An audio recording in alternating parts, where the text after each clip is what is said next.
Hello everyone, this is Shelly Gulati. Welcome you all to my YouTube channel Great Door. कैसे हैं आप सभी लोग? कैसी चल रही है आप लोगों की तैयारी? बढ़िया चल रही है या नहीं चल रही है? क्लासेस डेली अटेंड कर रहे हैं या नहीं? अच्छा, ये भी बताइए, जो हमने लास्ट सैटरडे को अभी प्रैक्टिस सीरीज करी थी वो किस किस ने अटेंड करी? और ये भी ज़रूर बताना कैसी लगी थी प्रैक्टिस सीरीज की क्लास। आउट ऑफ 21 कितने आपके सही गए थे ये भी बता दीजिए। और हमने कल बात करी थी किसकी? सेल साइकिल की। सेल साइकिल में किसकी करी थी भाई? हमने कल बात करी थी इंटरफेस की। इंटरफेस से हमने रिलेटेड कुछ क्वेश्चंस कल सॉल्व करे थे। बताइएगा कल की क्लास कैसी लगी? आउट ऑफ 11 कितने क्वेश्चंस आपके सही गए? और प्लीज़ फिर से कहूँगी, अच्छी लग रही हो क्लासेस तो प्लीज़ क्लास को ज़्यादा से ज़्यादा शेयर कीजिए, लाइक कीजिए, चैनल को सब्सक्राइब करिए ताकि जब भी क्लास आए आपके पास नोटिफिकेशन पहुँच जाए। और प्लीज़ ज़रूर बताइएगा कोई प्रॉब्लम तो नहीं हो रही है किसी क्लास में, सब कुछ समझ आ रहा है या नहीं। और आज हम बात कर रहे हैं of course cell division and cell cycle की, जो हम कल कर रहे थे। कल हमने इंटरफेस पढ़ लिया था, आज हम पढ़ेंगे एम फेस। लेकिन उससे पहले हम जी नॉट के बारे में पढ़ेंगे, जिसे हम जी नॉट फेस और ज़ीरो फेस भी बोलते हैं। जी ज़ीरो फेस कल वो रह गया था। चलिए देखते हैं। चलिए क्या है हमारा topic? Of course G naught phase की हम बात ही कर रहे थे अभी। जी नॉट फेस क्या होता है? The G naught phase is a resting or quiescent stage in the cell cycle where cell exits the active cycle and stop dividing. It is a specialized state in which cells remain metabolically active but do not prepare for cell division. इतना तो आपको समझ ही आ गया होगा। जो हमारा जी naught face है या जी ज़ीरो फेस भी कहते हैं इसको, ये क्या है? एक रेस्टिंग और क्वेश्चन स्टेज भी है किसका? सेल साइकिल का, जहाँ पे सेल एक्टिव साइकिल जो होती है उससे बाहर आ जाता है और डिवाइडिंग करना रोक देता है, डिवाइड नहीं करता है। ये एक स्पेशलाइज स्टेट है जिसमें सेल मेटाबॉलिकली तो एक्टिव होगा लेकिन वो प्रिपेयर नहीं होगा। किसके लिए नहीं होगा प्रिपेयर? सेल डिवीज़न के लिए। कल हमने इसके बारे में इतना तो पढ़ ही लिया था, पर थोड़ा सा आज और डिटेल में हम पढ़ेंगे। कल की क्लास नहीं ली हो तो प्लीज़ अटेंड कर लीजिए, बहुत ज़रूरी है वो भी। जब तक इंटरफेस नहीं पढ़ेंगे फिर डायरेक्ट आप कैसे एम फेस में आ जाएंगे? पहले वो पढ़ना ज़रूरी है। उससे पहले भी हमने सेल डिवीज़न के बारे में बात करी थी फ्राइडे को, वो क्लास भी अटेंड नहीं करी हो तो प्लीज़ कर लीजिएगा, बहुत ज़रूरी है सब क्लासेस। ये कब होता है? ये होता है G1 फेज के बाद और S फेज से पहले, जब सेल डिसाइड करता है क्या? Decide not to proceed with DNA replication. चलो आगे बढ़ते हैं। टाइप्स क्या होंगे जी नॉट सेल के, जी नॉट फेज के? फर्स्ट होगा परमानेंट जी नॉट सेल्स। इसे हम टर्मिनली डिफ्रेंशिएटेड सेल्स भी बोलते हैं। इसमें होता क्या है? जो न्यूरॉन्स होते हैं, कार्डियक मसल सेल होते हैं, स्केलेटल मसल सेल होते हैं, ये परमानेंटली किस में एंटर कर जाते हैं? जी नॉट फेस में, और ये दोबारा फिर डिवाइड नहीं होते हैं कभी। कौन कौन से सेल हैं फिर से देख लीजिए? न्यूरॉन्स के, cardiac muscle cells, skeletal muscle cells, ये एंटर कर जाते हैं किसमें? जी नॉट में। जी नॉट फेस में एंटर करने के बाद ये परमानेंटली वहीं रहते हैं और दोबारा डिवाइड नहीं करते हैं। These cells are specialized and function for a lifetime without undergoing division. ये एक स्पेशलाइज्ड सेल्स हैं, फंक्शन करते हैं पूरे जीवन भर, लेकिन ये फिर डिवीज़न के लिए नहीं जाते हैं। विदाउट अंडरगोइंग डिवीज़न ये क्या करते हैं? फंक्शन करते हैं पूरे लाइफ टाइम के लिए। चलिए आगे बढ़ते हैं। आगे आगे आगे क्या है? Reversible G naught cells. इसे हम क्या बोलते हैं? क्वेश्चन सेल्स भी बोलते हैं। क्या है ये? Liver cells, kidney cells and lymphocytes can re-enter the cell cycle if triggered by external signals such as growth factor और tissue damage. जो लिवर सेल्स हैं, किडनी के हैं, या फिर जो हमारे लिम्फोसाइट्स हैं, ये दोबारा एंटर कर जाते हैं सेल साइकिल में अगर उन्हें कोई एक्सटर्नल सिग्नल मिलता है, जैसे कि ग्रोथ फैक्टर हो गया या फिर टिश्यू डैमेज का। Example, liver cells can regenerate after injury. Liver cells फिर से रीजनरेट हो सकते हैं चोट लगने के बाद भी। थर्ड क्या है हमारे? थर्ड है हमारे इंड्यूस जी नॉट सेल्स। इसे हम टेम्परेरी रेस्टिंग सेल्स भी कहते हैं। कुछ सेल्स होते हैं जो अनफेवरेबल कंडीशन में एंटर कर जाते हैं जी नॉट फेस में, जैसे कि न्यूट्रिएंट डेफिशिएंसी के कारण। लेकिन ये डिवीज़न को वापस रिज्यूम करते हैं जब इनकी कंडीशन क्या हो, वापस फेवरेबल हो जाए या इम्प्रूव हो जाए। चलिए आगे बढ़ते हैं। की फीचर्स क्या क्या होंगे जी नॉट फेज के? Non dividing state, cells in G naught are not actively preparing for mitosis. जो सेल जी नॉट में जाएंगे वो एक्टिवली प्रिपेयर नहीं होंगे माइटोसिस करने के लिए। रिवर्सिबल और इरिवर्सिबल, कुछ सेल्स ऐसे होते हैं जैसे कि लिवर सेल्स जो क्या करते हैं, वापस सेल साइकिल में री एंटर हो जाते हैं अंडर सर्टेन कंडीशन। कुछ ऐसे होते हैं जो कि नहीं हो पाते हैं, जैसे कि कौन से होंगे, न्यूरॉन्स, कार्डियक मसल सेल्स, ये परमानेंटली जी नॉट में रहेंगे। जो लिवर सेल्स हैं वो कब री एंटर करेंगे, जब कंडीशन फेवरेबल होगी। चलिए अकर्स आफ्टर G1 फेज, हमने पढ़ा था कब होते हैं, G1 फेज के बाद। Cells enter G naught from the G1 phase when they do not receive signal to proceed with division. क्या होता है, कब एंटर करते हैं G1 फेज से जी नॉट फेज की ओर, जब उन्हें कोई सिग्नल नहीं मिलता है किसके लिए, डिवीजन के लिए, तब वो क्या करते हैं, जी नॉट फेज में एंटर कर जाते हैं। चलिए आगे देखते हैं। फंक्शनली एक्टिव होते हैं। Although not dividing cells in G naught continue to perform their normal function. भले वो डिवाइड नहीं कर रहे हैं जो सेल्स जी नॉट में है, लेकिन वो कंटिन्यू रखेंगे क्या, अपने फंक्शंस को परफॉर्म करना जो उनके नॉर्मल फंक्शन है। नर्व इम्पल्स कंडक्शन इन न्यूरॉन, ये है एग्जाम्पल आपका सेल्स का जो जी नॉट सेल्स में है। Triggered by external factors, lack of growth factor, differentiation signals or unfavorable environment condition can push cells into G naught। unfavorable condition है, unfavorable environment है, differentiation signals हैं, lack of growth factors, इन सब के कारण ही एक cell G naught cell की तरफ push होता है और उसमें एंटर करता है। सिग्निफिकेंस क्या होंगे जी नॉट फेज के? प्रिवेंट करता है क्या, अननेसेसरी सेल डिवीज़न और एनर्जी बचत, रिड्यूसिंग एनर्जी एक्सपेंडिचर। हेल्प करता है किस में, मेंटेन करने में टिश्यू होम्योस्टेसिस को।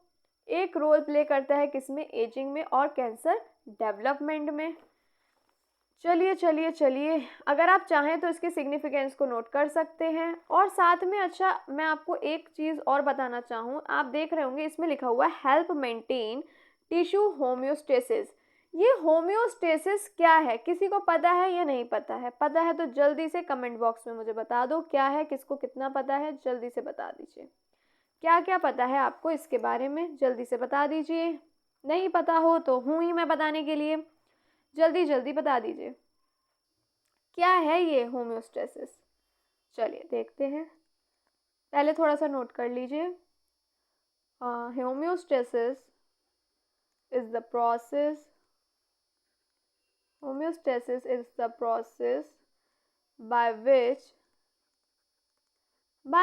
living organism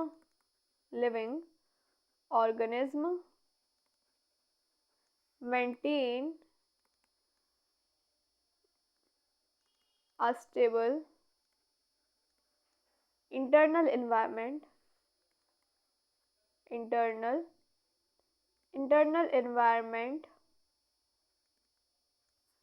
even when external conditions change।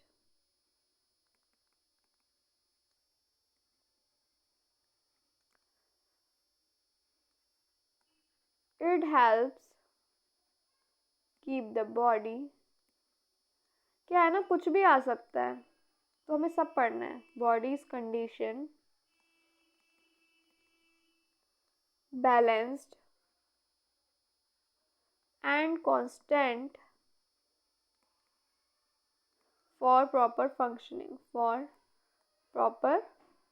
Functioning.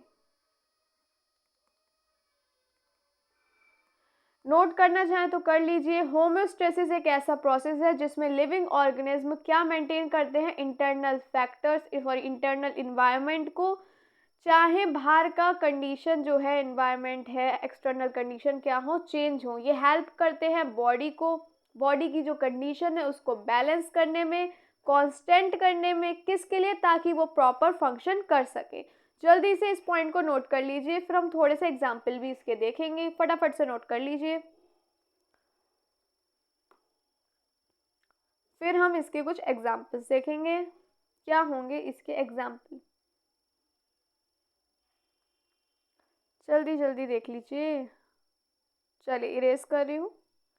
क्या होंगे इसके एग्जाम्पल, एग्जाम्पल एक होगा हमारा, पहले हम बात कर लेते हैं बॉडी टेम्परेचर की। बॉडी टेम्परेचर रेगुलेशन की क्या होगा, जल्दी से बताओ क्या होगा इसका। चलो नोट कर लो फिर बताती हूँ। When it's hot you sweat to cool down, you sweat to cool down when it's cold। Example लिखना चाहें तो लिख लीजिए, रिवीजन के टाइम हेल्प होती है काफ़ी कुछ समझने में। नोट्स साथ साथ बनाते चलिएगा। पहला एग्जाम्पल क्या है, बॉडी टेम्परेचर रेगुलेशन। देखिए जब बहुत गर्मी होती है, आप मई जून वाली गर्मी देख लीजिए, कितनी गर्मी होती है, हमें कितनी स्वेटिंग होती है, तो वो स्वेट से क्या होता है, बॉडी का जो होता है टेम्परेचर वो कूल डाउन होता है। लेकिन जब बहुत ठंड होती है हम कैसे एकदम शिवर करने लगते हैं, ऐसे कपकपाने लगते हैं, उससे क्या होता है, हीट जनरेट होती है। तो बॉडी टेम्परेचर रेगुलेशन किसका एग्जाम्पल है, होम्योस्टेसिस का। चलिए अब बात करते हैं एक और एग्जाम्पल की। क्या होगा, आ जाता है हमारा क्या, blood sugar control, blood sugar control. क्या होता है इसमें बताओ, क्या होता है इसमें, क्या होता है, the hormone insulin, insulin lowers, lower क्या करता है ये, blood sugar level, blood sugar when it's too high, कब, जब बहुत ज़्यादा शुगर बढ़ जाती है तो क्या इंसुलिन लेते हैं ना। और क्या होता है, एंड ग्लाइकोजन, नहीं ग्लाइकोगन रेजेस, क्या करता है ये बढ़ा देता है, कब, जब शुगर लेवल लो हो, when sugar level, when it's too low, when it's too low. ये पॉइंट आप चाहें तो नोट कर लीजिए। एग्जाम्पल इंसुलिन किस लिए लेते हैं, जब हमारी जो ब्लड शुगर होती है वो हाई होती है। ये एग्जाम्पल किसका है, ये है हमारा होम्योस्टेसिस का एग्जाम्पल। चलिए एक एग्जाम्पल और देख लेते हैं, फटाफट से एक एग्जाम्पल और देख लेते हैं, किसका, वाटर बैलेंस। वाटर बैलेंस भी इसी का ही एग्जाम्पल है। कैसे है देख लो भाई, देख लो, नोट करना चाहो तो कर लो। योर किडनी कंट्रोल, क्या कंट्रोल करती है भाई kidney, how much water you retain और lose to maintain hydration. Hydration maintain के लिए जल्दी से ये भी एग्जाम्पल लिख लीजिए। वाटर बैलेंस ये भी किसका एग्जाम्पल है, होम्योस्टेसिस का। फटाफट से नोट कर लीजिए फिर हम बढ़ते हैं आगे। अच्छा चलिए बताइए, किसी को पता है क्यों इम्पोर्टेंट है, होम्योस्टेसिस क्यों इम्पोर्टेंट है, जल्दी से बताइए। अगर पता हो तो कमेंट बॉक्स में जल्दी से बताइए, जल्दी से बता दो, पता है तो बता दो। चलो हम बताते हैं, एक मिनट, एक मिनट। चलो क्यों इम्पोर्टेंट है, देखिए सबसे पहले तो keep the body working efficiently, working efficiently, और प्रिवेंट डिसीजेस, डिसीजेस को प्रिवेंट करता है, और किसे करता है, and organ damage, organ organ organ organ damage. और क्या करेगा भाई ये? हेल्प करेगा ऑर्गेनिज्म की। किस में मदद करेगा ऑर्गेनिज्म की? एडप्ट में, एडप्टेशन में, एडप्ट डिफरेंट इन्वायरमेंट,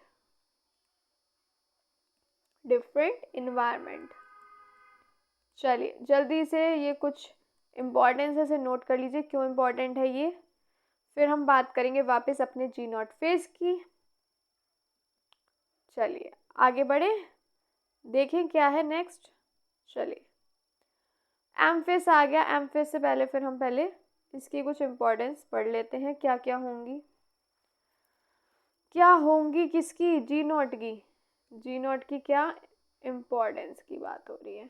चलो देखें क्या क्या होगी। पहली क्या होगी? Stop unnecessary cell division. क्या रोकेगा? अननेसेसरी सेल डिवीजन को। प्रिवेंट्स एक्स्ट्रा एनर्जी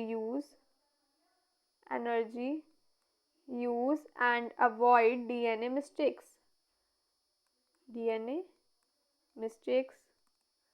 नोट कर लीजिए इस पॉइंट को, एक एक करके बात करेंगे। क्या करेगा ये? रोकेगा अननेसेसरी सेल डिवीज़न, जो कि बहुत ज़रूरी है, आप लोग जानते ही हैं, बात कर चुके हैं हम लास्ट क्लास में। चलिए और देखते हैं क्या होगा। दूसरे पॉइंट की अगर हम बात करें तो ये मेंटेन करेगा किसे? टिश्यू फंक्शन को। Maintain tissue functions. किसे मेंटेन करेगा? टिश्यू के फंक्शन को। Help specialised cells. कौन कौन से सेल आ जाएंगे? Like neurons. और कौन से आ जाएंगे? Heart cell. Keep working without divide. फटाफट से इसे नोट कर लीजिए। Without dividing. मेंटेन करेगा टिश्यू फंक्शन को। हेल्प करेगा स्पेशलाइज्ड सेल को कि वो काम करते रहे बिना डिवाइड हुए भी। कौन से होंगे ये सेल्स? ये होंगे न्यूरॉन्स एंड हार्ट सेल्स। जल्दी से फटाफट इसे नोट कर लीजिए, फिर हम आगे बढ़ेंगे। नेक्स्ट देखेंगे क्या क्या होंगी इसकी इम्पोर्टेंस में और क्या है आगे, बहुत कुछ है। अच्छी लग रही हो क्लास तो प्लीज़ सब्सक्राइब कर दीजिए चैनल को, ताकि जब भी क्लास आए तो आपके पास नोटिफिकेशन पहुंच जाए। हम मिलते हैं Monday to Friday morning 11 AM, और प्रैक्टिस सीरीज़ होती है हमारी सैटरडे को इवनिंग 5 PM, जो हमें अटेंड करनी ही करनी है। बहुत ज़्यादा हेल्पफुल रहेगी आपके लिए, ट्रस्ट मी। प्रीवियस ईयर हम सॉल्व करते हैं, 21 क्वेश्चंस हम सॉल्व करते हैं सैटरडे को, सब प्रीवियस ईयर होता है उसमें, और आपकी प्रैक्टिस के लिए वो बहुत ज़रूरी है। चलिए आगे बढ़ते हैं, देखते हैं क्या है हमारा थर्ड पॉइंट। क्या है? अलाउ। क्या अलाउ करेगा? जल्दी से बताओ। Repair and regeneration.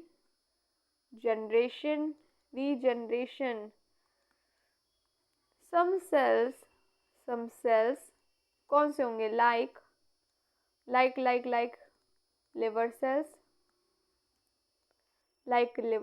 liver cells can return to this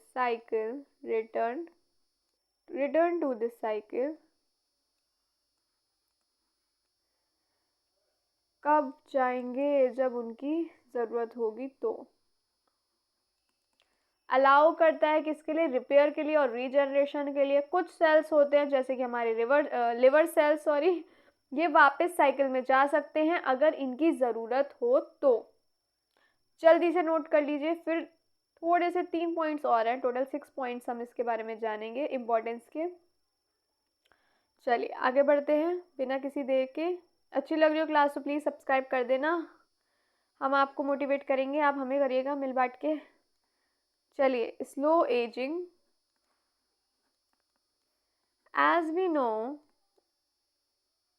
as we age, more cells stay in G naught, reducing what? Reducing healing and tissue repair. फटाफट से नोट कर लीजिए, ये क्या करेगा? स्लो एजिंग को क्या करेंगे? ज़्यादा से ज़्यादा जो सेल्स होंगे वो किस में होंगे? जी नॉट में, जो रिड्यूस करेंगे किसे? हीलिंग को और टिश्यू रिपेयर को। चलो जल्दी से नोट कर लो, नहीं किया हो तो कर लो, फिर हम फिफ्थ पॉइंट पे पढ़ेंगे। फिफ्थ पॉइंट क्या होगा हमारा? चलो देखते हैं। चलो फिफ्थ पॉइंट क्या है, आओ देख लेते हैं। Prevent cancer.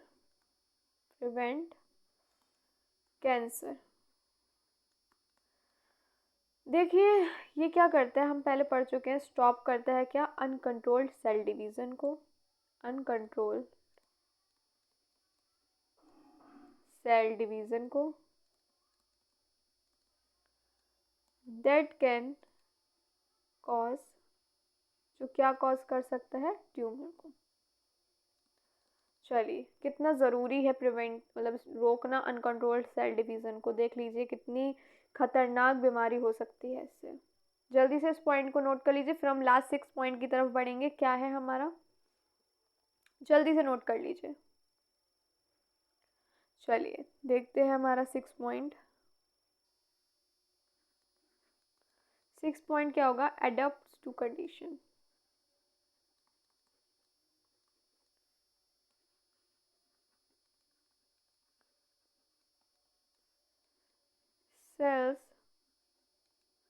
cells after enter G naught when nutrients are low and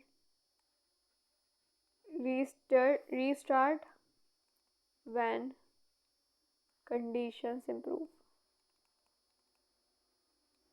फटाफट से इस पॉइंट को और नोट कर लीजिए, फटाफट से जल्दी से नोट साथ साथ बनाते चलिए, बहुत कुछ पढ़ना है आज हमें। एडॉप्ट टू कंडीशन, सेल जो होंगे जी नॉट कंडीशन में एंटर करने के बाद कब करेंगे? जब न्यूट्रिएंट्स लो होंगे, और वापस रीस्टार्ट कब करेंगे? जब कंडीशन इंप्रूव होगी, फेवरेबल होगी। जल्दी से नोट कर लीजिए। कब एंटर होंगे? जब न्यूट्रिएंट्स लो होंगे, और रीस्टार्ट कब होंगे? जब कंडीशंस फेवरेबल होंगी और इम्प्रूव होंगी। चलिए फिर हम आगे बढ़ते हैं, जल्दी से, नहीं किया हो तो प्लीज़ कर लो। चलो अच्छा इरेज कर रही हूँ मैं ये। एक और चीज़ हमने कल इंटरफेस के बारे में पढ़ा था, वो जो 3 सब स्टेजेस थी वो किसने दी थी? ये भी नोट कर लीजिए, हॉवर्ड एंड पेल्क।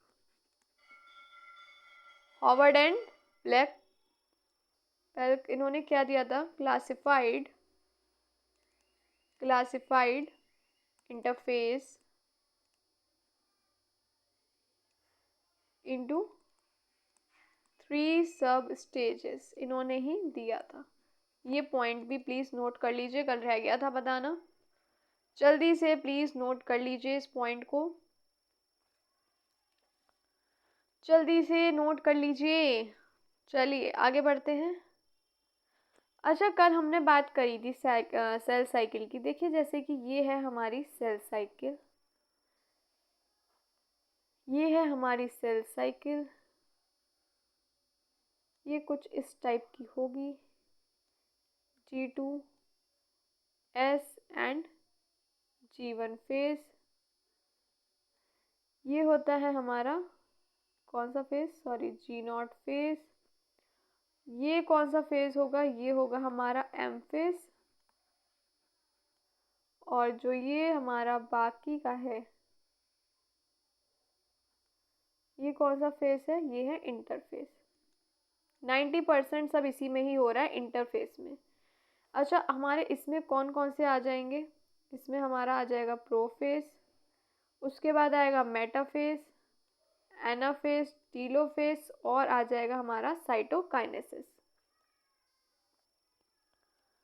चलो बढ़ते हैं आगे, देखते हैं क्या क्या है। हम बात करें अगर एम फेज की, तो एम फेज को हम माइटोटिक फेज भी बोलते हैं। क्या बोलते हैं इसको? The division phase. M phase को हम डिवीज़न फेज भी बोलते हैं। चलिए देखते हैं क्यों बोलते हैं हम इसको division phase. The M phase is the stage of the cell cycle where a single cell divide into two identical daughter cells। क्या होता है एक सिंगल सेल, क्या होता है एक सिंगल सेल डिवाइड हो जाता है किसमें, टू डॉटर सेल्स में, आइडेंटिकल डॉटर सेल्स। समझ लीजिए ये रहा सेल, ये डिवाइड हो गया भाई, क्या हो गया, डिवाइड हो गया। किस में हो गया, आइडेंटिकल डॉटर सेल्स में। किस में, आइडेंटिकल डॉटर सेल्स में। ये बहुत ही इम्पॉर्टेंट फेस है क्योंकि ये इंश्योर करता है क्या, जो जेनेटिक मटेरियल है हमारा डीएनए है वो इक्वली डिस्ट्रीब्यूट हो, किस में, न्यू सेल्स में इक्वली डिस्ट्रीब्यूट हो, क्या हो, इक्वली डिस्ट्रीब्यूट हो। और क्या इंश्योर करता है कि जो न्यू सेल है वो correct number of chromosome receive करें। जो हमारा एम फेस होता है उसके दो मेजर प्रोसेस होते हैं। पहला होता है माइटोसिस, जिसमें हम किसका डिवीज़न की बात करेंगे, न्यूक्लियस के डिवीज़न की। इसको हम कैरियोकाइनेसिस भी बोलते हैं। साइटोकाइनेसिस में किसका होता है, किसका डिवीज़न होगा, इसमें होगा साइटोप्लाज्म का डिवीज़न। फिर से बोल रही हूँ, दो होते हैं इसके प्रोसेस, एक माइटोसिस एक साइटोकाइनेसिस। चलिए वन बाय वन दोनों के बारे में जानते हैं। चलिए देखते हैं, एक मिनट।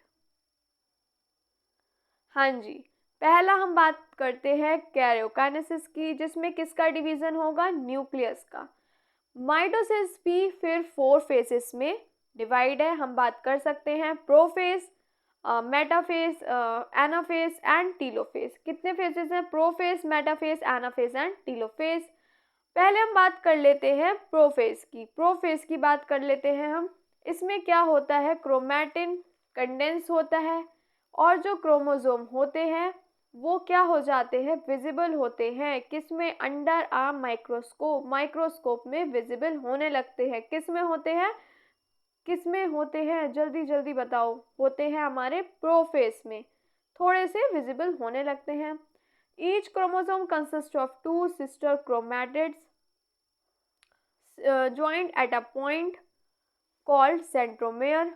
ये तो देखिए आप लोग को वैसे मैं बता ही चुकी थी, हमने क्रोमोसोम की बात करी। ये होता है हमारा सेंट्रोमेयर, ये हो गए हमारे क्रोमैटिड। सिस्टर क्रोमैटिड क्या होंगे, ये हो गए हमारे सिस्टर क्रोमैटिड। एक क्रोमोसोम है लेकिन कितने क्रोमैटिड्स हैं इसमें, जल्दी से बता दीजिए। एक क्रोमोसोम में कितने क्रोमैटिड इसमें आपको दिख रहे हैं, ये दो सिस्टर क्रोमैटिड्स हो गए। सेंट्रोमेयर लेकिन एक ही होगा, नंबर ऑफ सेंट्रोमेयर जितना होगा वही नंबर ऑफ क्रोमोसोम का होगा। न्यूक्लियर मेम्ब्रेन जो होगी वो क्या होगी, स्टार्ट ब्रेकिंग डाउन।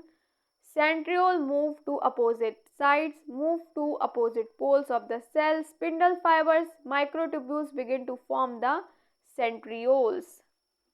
देखिए इसको थोड़ा सा समझ लेते हैं, एक मिनट।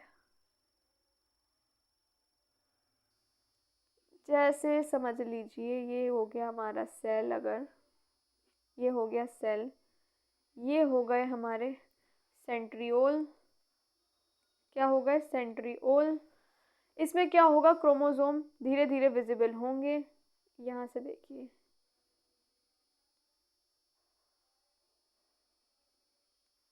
ये क्या है, ये है हमारे स्पिंडल फाइबर। क्या है, स्पिंडल फाइबर।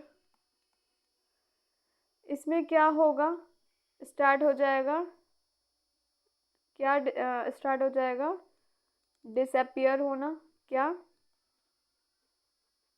किसका डिसअपियरेंस होगा, न्यूक्लियर मेम्ब्रेन का।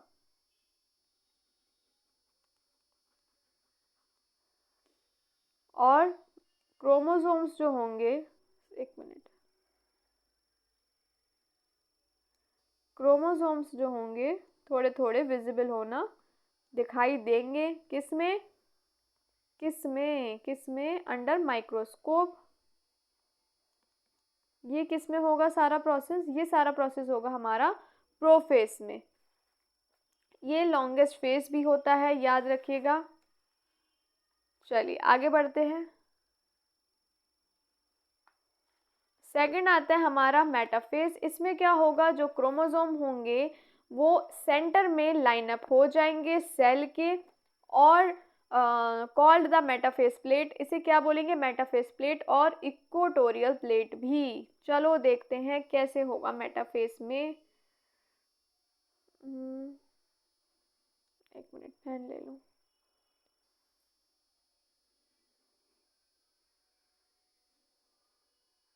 ये रहा, समझ लो सेल। ये क्या हो गया? एस्टर। यहाँ लिख देती हूँ।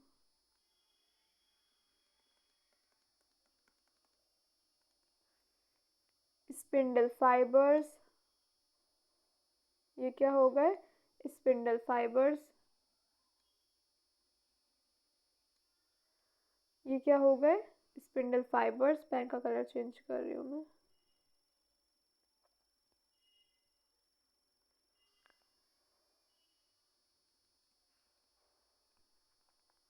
इसमें ये आ गए क्रोमोसोम, क्लियरली क्या होंगे? विजिबल होने लगेंगे। क्या होंगे? क्लियरली अपीयरेंस आ जाएगी क्रोमोसोम्स की। एक मिनट।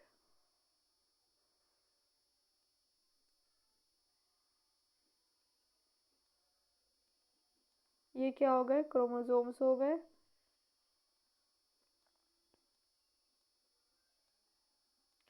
ये बिल्कुल लाइन अप हो गए हैं।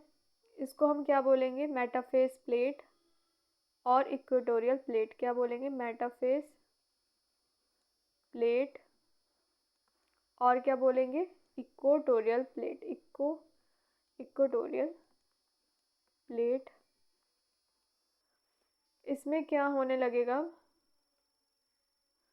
क्रोमोसोम्स क्या हो गए? लाइन अप हो गए सेंटर में। स्पिंडल फाइबर से अटैच हो गया ईच क्रोमोसोम, और this alignment ensure that daughter cell receive equal number of chromosome. जो नंबर ऑफ क्रोमोसोम्स हैं वो क्या हो, कैसे रिसीव करें? डॉटर सेल्स है वो रिसीव करें इक्वल सेट ऑफ क्रोमोसोम्स। इसमें क्या होगा? क्रोमोसोम लाइनअप हो ही गए हैं, ये हम दे ही चुके हैं। और ये हो गया आपका मेटाफेज। इसमें हम थोड़ा सा एक काम करते हैं, एक आध चीज़ और देख लेते हैं। क्या है वो चीज़? चलिए जल्दी से देख लेते हैं। वो है हमारी काइनेटोचोर। एक मिनट। ये हो गया क्या? काइनेटोचोर। यहाँ लिख देती हूँ।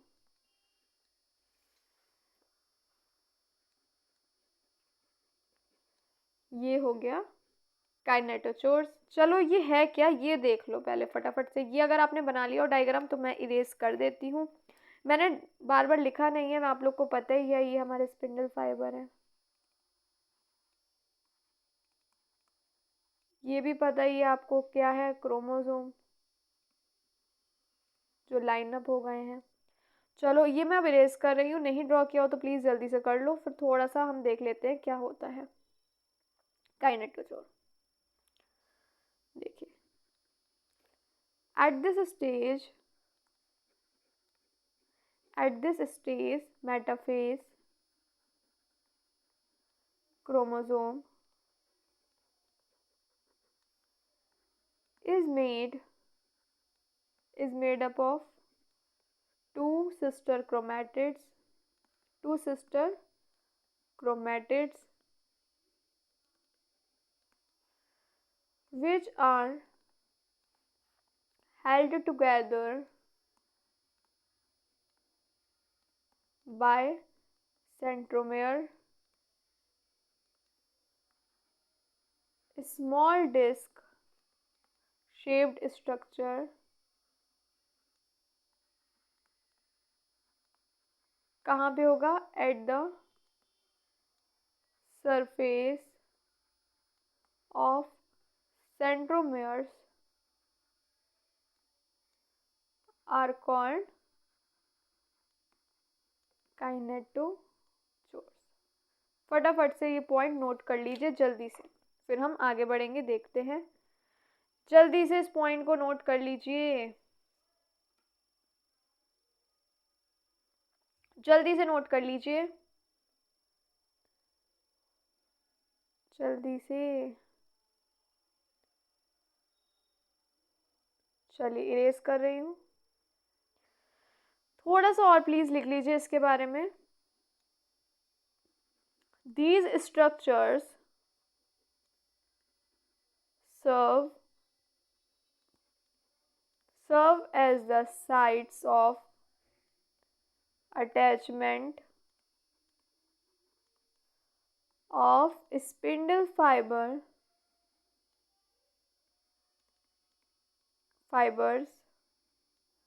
जो कैसे फॉर्म्ड होंगे, formed by the microtubules to the chromosomes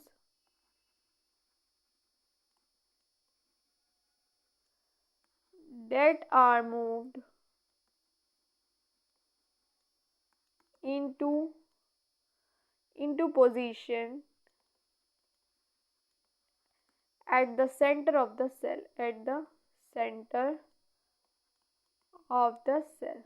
फटाफट से इन पॉइंट्स को नोट कर लीजिए। These structures serve as the site of attachment of spindle fibers, जो किससे फॉर्म होंगे, माइक्रोट्यूब्यूल से, to the chromosome that are moved into position at the center of the cell। ये काइनेटोचोर की बात हो रही है। जल्दी से इस पॉइंट को नोट कर लीजिए, फिर हम बढ़ेंगे आगे अपने एनाफेज की ओर।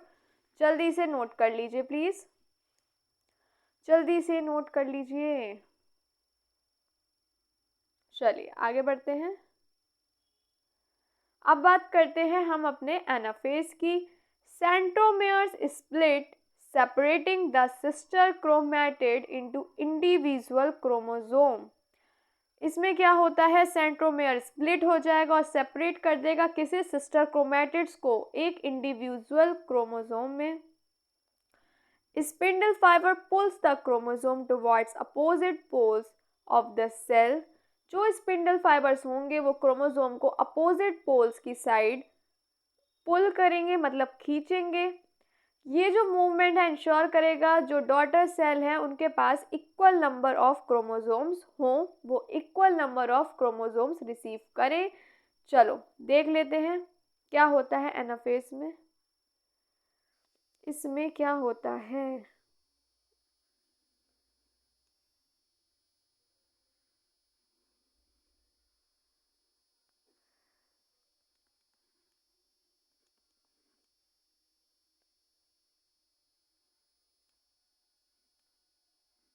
अच्छी लग रही हो क्लास तो प्लीज़ चैनल को सब्सक्राइब कर दीजिएगा, क्लास को ज़्यादा से ज़्यादा शेयर कीजिएगा। जैसा कि हमने बात करी अभी, जो स्पिंडल फाइबर होंगे वो क्या करेंगे, पुल करेंगे किसे, किसे पुल करेंगे, क्रोमोसोम को towards opposite poles. Centrosome split होगा, सेपरेट क्या करेगा, ये सिस्टर क्रोमैटिड को देखिए सेपरेट कर दिया, सेपरेट कर दिया इसने। क्या हो गया देख लीजिए, नहीं किया नोट तो कर लीजिए, सेम डायग्राम बना के रख दिया जो ये बोल रहे हैं। सेंट्रोमेयर स्प्लिट हो गया, सेपरेट कर दिया सिस्टर क्रोमैटिड को एक इंडिविजुअल क्रोमोसोम में। जो स्पिंडल फाइबर्स थे देख लीजिए उन्होंने क्या किया, पुल किया और क्रोमोसोम्स को अपोजिट पोल्स की साइड क्या किया, क्या किया, spindle fibres pull the chromosome, pull किया towards opposite poles of the cell. ये मूवमेंट में ये इंश्योर करता है जो डॉटर सेल्स है वो रिसीव करे इक्वल नंबर ऑफ क्रोमोसोम्स। इसमें क्या हो गया, क्रोमैटिड क्या हो गए, स्प्लिट हो गए, क्या हो गए, क्रोमैटिड स्प्लिट हो गए। लिख देती हूँ फिर भी कोई बात नहीं, क्रोमैटिड क्या हो गए, ये स्प्लिट हो गए भाई, गेट्स स्प्लिट। क्रोमोसोम क्या हुए, क्रोमोसोम क्या हो गया, सॉरी सेंट्रोमेयर स्प्लिट हुआ ना, एक मिनट।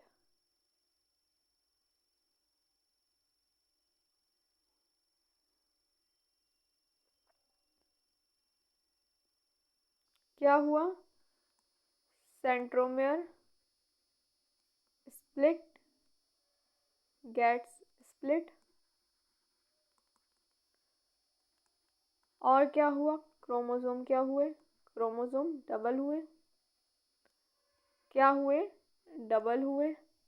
और क्रोमेटिड क्या हुआ, क्रोमेटिड विल स्प्लिट। चलो जल्दी से कर लो, फिर हम बढ़ते हैं टीलोफेज की ओर। जल्दी से कर लो, जल्दी से कर लीजिए, फिर बढ़े हम आगे। चलो देखते हैं हमारा लास्ट फेज जो है हमारा telophase. The separated chromosome reach opposite end of the cell. जो सेपरेटेड क्रोमोसोम होंगे कहाँ रीच हो जाएंगे, अपोजिट एंड पे सेल के। न्यूक्लियर मेम्ब्रेन फॉर्म होंगी around each set of chromosome. Chromosome start to uncoil back to chromatin, the spindle fibre disappears. कैसा structure होगा, चलो देख लेते हैं, एक मिनट।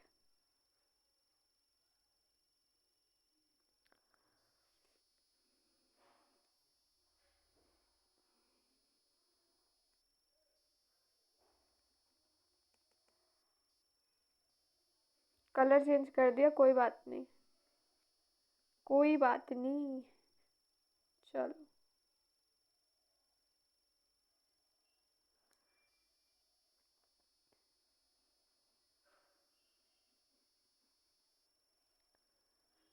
एक मिनट, ज़्यादा बेचारा पेन का साइज बड़ा हो गया, देखो अब ज़्यादा कम हो गया।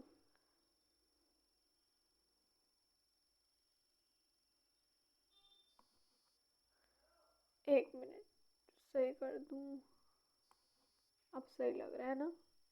चलो क्या हुआ इसमें, चलो क्या हो गया, ये क्या है, अपोजिट है किसके, प्रोफेज के। क्या है, अपोजिट ऑफ किसके, प्रोफेज के। क्रोमोसोम क्या होंगे, अनक्वाइल होंगे और वापस किस में आ जाएंगे, क्रोमोसोम क्रोमैटिन की फॉर्म में आ जाएंगे। चलो आओ देखें, लिख लेते हैं थोड़ा सा, एक minute. Chromosome start to decondense, decondense, organelles start to reappear. Organelles इसी स्टेज में क्या होंगे, स्टार्ट टू रीअपियर। और न्यूक्लियर मेम्ब्रेन भी स्टार्ट हो जाएगी क्या, रीअपियर होना। न्यूक्लियर, एक minute, nuclear membrane start reappear. फटाफट से चाहिए चाहे तो बना लीजिए, जल्दी से कर लीजिए। क्या होगा इसमें, सेपरेटेड क्रोमोसोम जो होंगे वो अपोजिट एंड पे पहुंच जाएंगे सेल के। न्यूक्लियर मेम्ब्रेन फिर से रीअपियर होने लगेगी ईच सेट ऑफ क्रोमोसोम के around. Chromosome start to uncoil back, of course decondense होके वापस क्रोमेटिन की फॉर्म में आ जाएंगे। स्पिंडल फाइबर डिसअपियर हो चुके हैं और माइटोसिस कंप्लीट हो चुका है। माइटोसिस का कंप्लीट हो चुका है इसमें। अब आगे किस में बढ़ेगा, ये बढ़ेगा साइटोकाइनेसिस में। जल्दी से आ जाओ, फिर देखते हैं साइटोकाइनेसिस क्या है। जल्दी से आ जाओ, जल्दी से कर लीजिए। चलिए आगे बढ़ते हैं, देखते हैं साइटोकाइनेसिस क्या है। Cytoplasm division of the cell after mitosis. अच्छा ये साइटोकाइनेसिस है, सॉरी गलती से लिख दिया वो मैंने, कोई बात नहीं। After mitosis, that cytoplasm of the cytoplasm and the cell organelles divide into two daughter cells. Mitosis के बाद जो साइटोप्लाज्म और सेल ऑर्गेनल होंगे वो अब दो डॉटर सेल में डिवाइड हो चुके हैं। इस प्रोसेस को हम क्या बोलेंगे, द प्रोसेस ऑफ साइटोकाइनेसिस। ये क्या होगा, डिफरेंट होगा किस में, प्लांट सेल में भी और एनिमल सेल में भी। ये किसकी बात हो रही है भाई, लिख दूँ क्या यहाँ पे, पेन ले लूँ, क्या है यहाँ पे, ये साइटोकाइनेसिस, साइटोकाइनेसिस। चलो प्लांट सेल और एनिमल सेल में ये क्या होगा, डिफरेंट होगा। एनिमल सेल में क्या होगा, अ क्लीवेज फ्यूरो, मतलब एक आइडेंटेशन किसका, किस में होगा, सेल मेम्ब्रेन में फॉर्म होगा। जो फ्यूरो होगा depends until the cell pinches into two separate cell. किस पे डिपेंड होगा? जब तक जो सेल है वो किस में पिंच ना हो, दो सेपरेट सेल्स में। प्लांट सेल में जो होगी सेल प्लेट वो फॉर्म किस में होगी? सेल के मिडिल में। This plate grows outwards and eventually become the new cell wall. जो प्लेट होगी वो ग्रो होगी कहाँ? आउटवर्ड की साइड। और क्या होगा? न्यू सेल वॉल बनेगी और डिवाइड होगा सेल किस में? दो में। किस में होगा ये प्रोसेस? होगा प्लांट सेल में। Again a cell plate forms in the middle of the cell. एक सेल प्लेट फॉर्म होगी किस में? सेल के मिडिल में। ये प्लेट बाहर की साइड ग्रो होगी और eventually become the new cell wall, और क्या बन जाएगी? नई सेल वॉल, जो सेल को दो भाग में डिवाइड करेगी। चलो, dividing the cell into two, आगे बढ़ते हैं। सिग्निफिकेंस क्या है एम फेस का? चलो देख लेते हैं क्या है इसका significance. Growth and development, help करेगा किस में? नंबर ऑफ सेल के इंक्रीज होने में। अलाउ करेगा ऑर्गेनिज्म को ग्रो के लिए। Tissue repair and healing, damage cell replace हो जाएंगे किस प्रोसेस के थ्रू? माइटोसिस प्रोसेस के थ्रू। असेक्सुअल रिप्रोडक्शन होगा। सिंगल सेल्ड ऑर्गेनिज्म जो होंगे जैसे कि बैक्टीरिया, अमीबा, ये कैसे रिप्रोड्यूस होंगे? Through mitosis. Genetic stability, ensure करेंगे जो डॉटर सेल्स हैं वो same number of chromosomes receive करे और प्रिवेंट करेगा क्या? Genetic disorders. चाहे तो नोट कर लीजिए फटाफट इसे, चाहिए तो नोट कर लीजिए, जल्दी से कर लीजिए, फिर हम आगे बढ़ेंगे। जल्दी से चाहे तो आप इसे नोट कर सकते हैं। चलिए आगे बढ़ते हैं। आगे क्या है? एनास्ट्रल माइटोसिस। क्या है ये एनास्ट्रल माइटोसिस? जल्दी से बताओ क्या है ये, पता है या नहीं? नहीं पता तो कोई बात नहीं, हम बात कर लेते हैं। ये कैसा है? ये एक टाइप है किसका? माइटोसिस का। That occurs without centrioles and astral fibre, जो अकर होता है किसके बिना? सेंट्रियोल के बिना और एस्ट्रल फाइबर्स के बिना। It is observed in cells that lack centrosomes. Observe किया गया है किसमें? सेल में, कि जो लैक सेंट्रोजोम्स होते हैं किसमें? जैसे कि plant cells and some lower eukaryotic organism में। किस में ऑब्जर्व किया गया है? ये किस में किया गया है? It observe in cells that lack centrosomes, जिनमें सेंट्रोजोम कम होता है। कौन से होंगे? जैसे कि प्लांट सेल और कुछ यूकैरियोटिक ऑर्गेनिज्म। की फीचर्स क्या होंगी? नो एस्ट्रल फाइबर्स, एस्टर इसमें एब्सेंट होगा unlike animal cell where asters. अच्छा एस्टर है क्या? एस्टर क्या है? एक स्टार लाइक माइक्रोट्यूब्यूल स्ट्रक्चर है। फिर से पढ़ते हैं। No astral fibres unlike animal cell where asters from centrioles. Anastral mitosis occur without asters, anastral mitosis occur होगा लेकिन किसके बिना होगा? एस्टर के बिना। स्पिंडल फॉर्मेशन होगी किसके बिना होगी? सेंट्रियोल्स के बिना ही होगी इसमें spindle formation. The mitotic spindle forms using microtubule organizing center instead of centrioles. Centriole की जगह इसमें किसका इस्तेमाल होगा? इसमें होगा माइक्रोट्यूब्यूल ऑर्गेनाइजिंग सेंटर का इस्तेमाल होगा सेंट्रियोल की जगह। स्पिंडल फॉर्मेशन होगी किसके बिना होगी? सेंट्रियोल के बिना होगी। किसमें? एनेस्ट्रल माइटोसिस में। चलिए आगे बढ़ते हैं। कॉमन होगा किसमें? प्लांट सेल में। Since plant cell do not have centrosome, plant cell के पास सेंट्रोसोम नहीं होता है तो वो अल्टरनेट मैकेनिज्म यूज करते हैं किसको फॉर्म करने के लिए? स्पिंडल को फॉर्म करने के लिए। चलिए, अकर इन सर्टेन लोअर यूकैरियोटिक, किस में होता है ये? लोअर यूकैरियोट्स में। आवाज को क्या हुआ मेरी? Apart from plants some fungi, अगर हम प्लांट्स की बात को अभी साइड रखें और बात करें कुछ फंजाई की, कुछ प्रोटिस्ट की, तो they also undergo anastral mitosis. Chromosome separation still happens normally, chromosome separation इसमें तब भी नॉर्मली ही होगा without aster. Spindle fibre still attach to chromosome, aster के बिना भी जो स्पिंडल फाइबर्स होंगे वो अटैच होंगे क्रोमोसोम से और उसे पुल करेंगे अपार्ट ड्यूरिंग एनाफेज। एनाफेज के दौरान क्रोमोसोम्स को स्पिंडल फाइबर पुल करेंगे, मतलब खींचेंगे। चलो आगे बढ़ते हैं। सिग्निफिकेंस क्या होंगे एनेस्टल माइटोसिस के? अलाउ करेगा माइटोसिस किसमें? In plant cell despite the absence of centriole. Centriole absent होता है, हम बात कर चुके हैं। एंश्योर करेगा क्रोमोसोम सेपरेशन हो, प्रॉपर सेल डिवीजन हो ऑर्गेनिज्म के विदाउट सेंट्रोजोम। सेंट्रोजोम के बिना भी एक ऑर्गेनिज्म में क्रोमोसोम सेपरेशन हो और प्रॉपर सेल डिवीजन हो। Shows evolutionary diversity in mitotic और mechanism across different life forms. चलिए आगे बढ़ते हैं, आगे बढ़ते हैं आज के हमारे फर्स्ट क्वेश्चन की ओर। यहाँ पे हमारा आज एमफेस खत्म हो चुका है। अब हम बात कर लेते हैं इनसे रिलेटेड कुछ क्वेश्चंस की। कल की क्लास अटेंड करनी है, हम मेयोसिस के बारे में बातचीत करेंगे। कल हम फिर मिलेंगे 11 बजे। चलिए आज के क्वेश्चन देखते हैं और बताइएगा कितने क्वेश्चंस आपके सही गए। In which type of cells is the G naught phase permanent? कौन से टाइप के सेल्स होंगे जिसमें जी नॉट फेस परमानेंट होगा? फटाफट से बता दो कौन से टाइप के सेल्स होंगे, जल्दी से बता दो।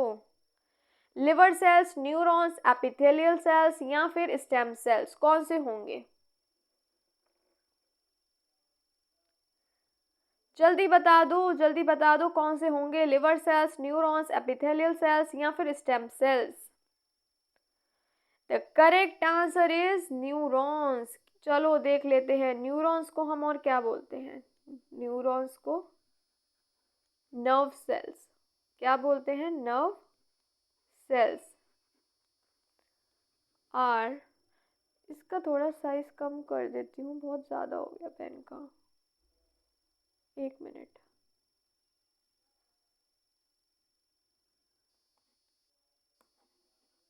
ये इरेजर कहाँ हो गई?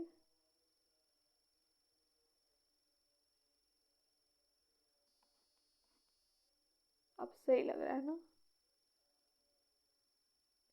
हाँ, नर्व सेल आर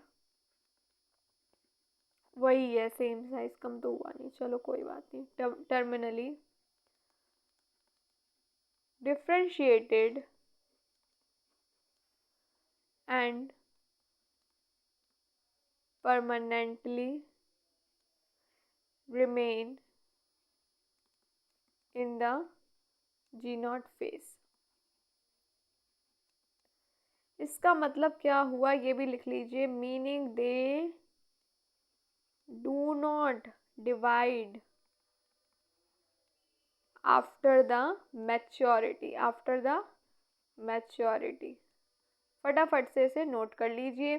जो न्यूरॉन्स होंगे यानी हमारे नर्व सेल्स होंगे, क्या होंगे? टर्मिनली डिफ्रेंशिएट होंगे और परमानेंटली रिमेन रहेंगे किसमें? जी नॉट फेस में। मतलब ये डिवाइड नहीं होंगे मैच्योरिटी के बाद। जल्दी से नोट कर लीजिए कौन से सेल होंगे जो परमानेंट होंगे जी नॉट फेस में। तो कौन से होंगे? हमारे न्यूरॉन्स होंगे। जल्दी से कर लीजिए, फिर हम बढ़ते हैं अपने नेक्स्ट क्वेश्चन की ओर। देखते हैं नेक्स्ट क्वेश्चन क्या है। चलो नेक्स्ट क्वेश्चन है which factor determines whether a cell enters the G naught phase? कौन से फैक्टर डिटरमाइन करेंगे? जल्दी से बता दो। Availability of nutrients, presence of growth factors, density dependent inhibition या फिर ऑल ऑफ द अबव? जल्दी से बताओ क्या होगा सही आंसर। 5 सेकेंड्स है आपके पास, जल्दी से बता दीजिए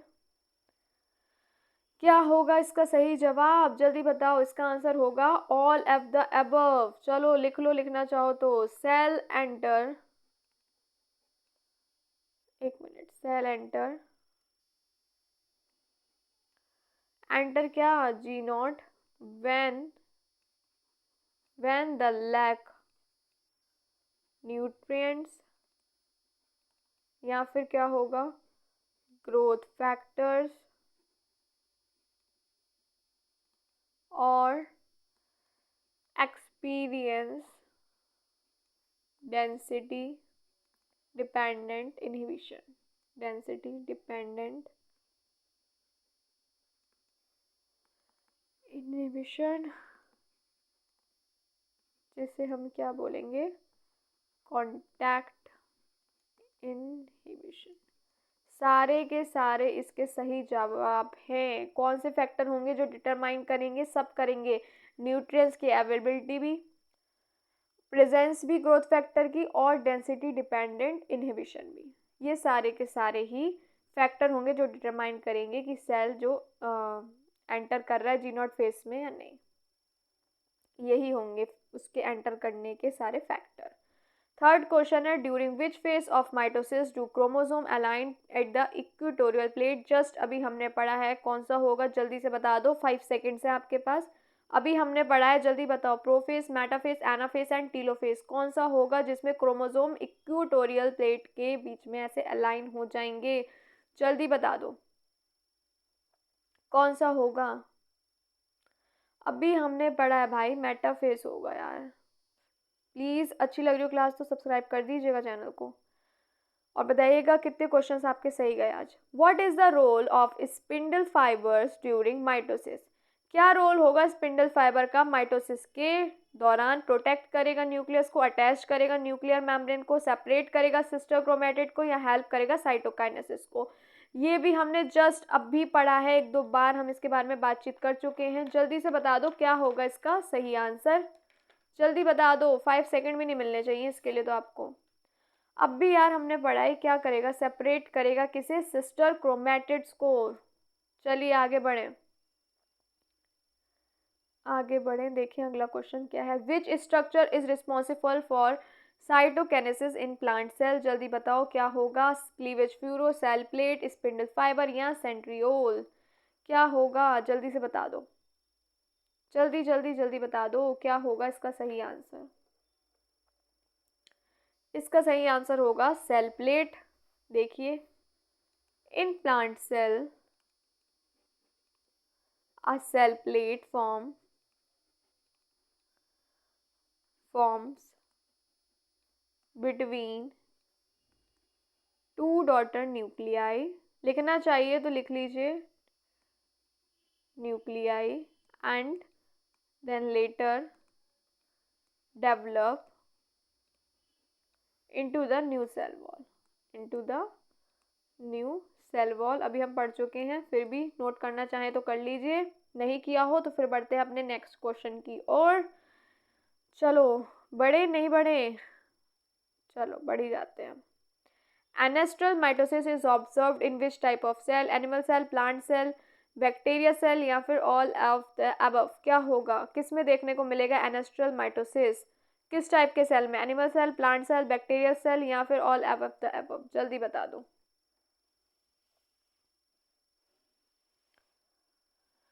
जल्दी बता दो क्या होगा इसका सही जवाब।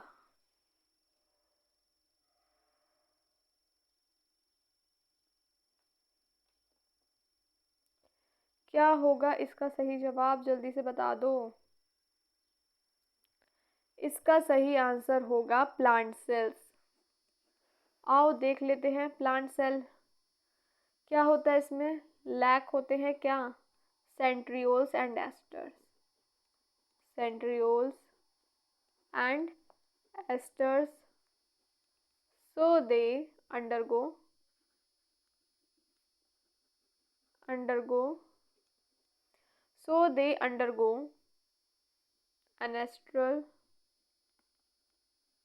mitosis with spindle fiber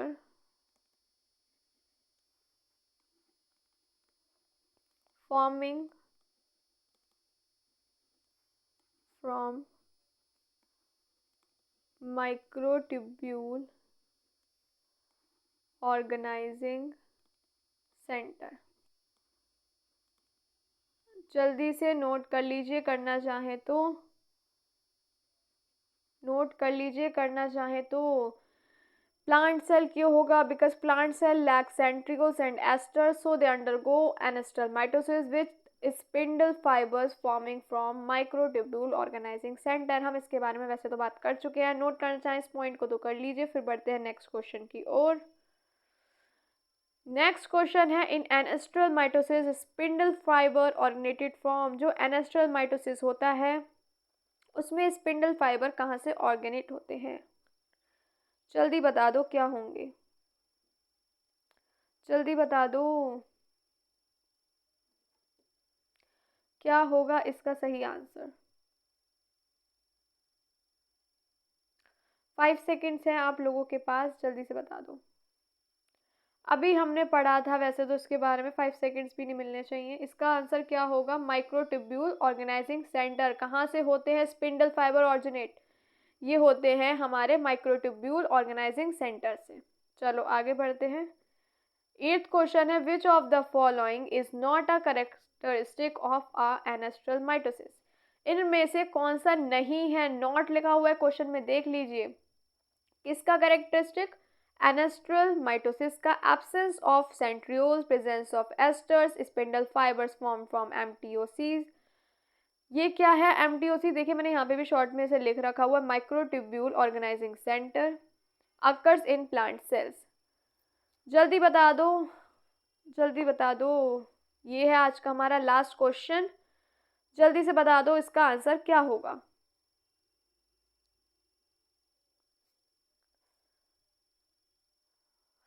जल्दी बता दो इसका सही आंसर क्या होगा। इसका सही आंसर होगा हमारा बी, प्रेजेंस ऑफ एस्टर।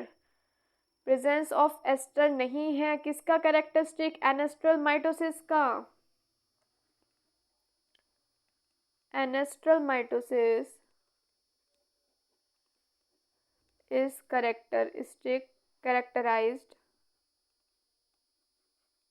एक minute,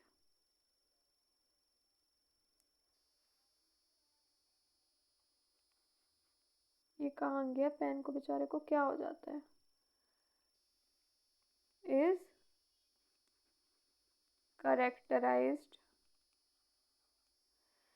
characterized by the absence, unlike in animal cells,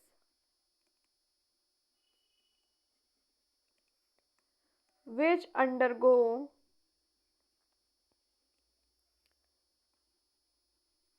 amphiestral mitosis with esters। फटाफट से इस पॉइंट को नोट कर लीजिए। देखिए एब्सेंस ऑफ सेंट्रियोल ये कैरेक्टरिस्टिक है। स्पिंडल फाइबर फॉर्म्ड होते हैं कहाँ? फ्रॉम कहाँ से? एमटीओसी से, ये भी कैरेक्टरिस्टिक है। प्लांट सेल में अगर होता है ये भी है, लेकिन इसमें एस्टर्स प्रेजेंट होते हैं, ये तो भाई नहीं है इसका कैरेक्टरिस्टिक। चलिए अगर अच्छी लगी हो आज की क्लास तो प्लीज़ यही कहूँगी, लाइक शेयर एंड सब्सक्राइब, और प्लीज़ सारी क्लास अटेंड करिए। प्रैक्टिस सीरीज़ अच्छी लगी हो तो ज़रूर बताइएगा। अटेंड करनी है सारी क्लास। हम मिलते हैं Monday to Friday morning 11 AM और सैटरडे को इवनिंग 5 PM। कल मिलते हैं आपसे अब हम अपनी नेक्स्ट क्लास में मॉर्निंग 11 AM। अच्छी लगी हो class then please like share and subscribe and thank you for watching. चलिए मिलते हैं, तब तक के लिए bye bye, take care of yourself and your family. Again thank you for watching.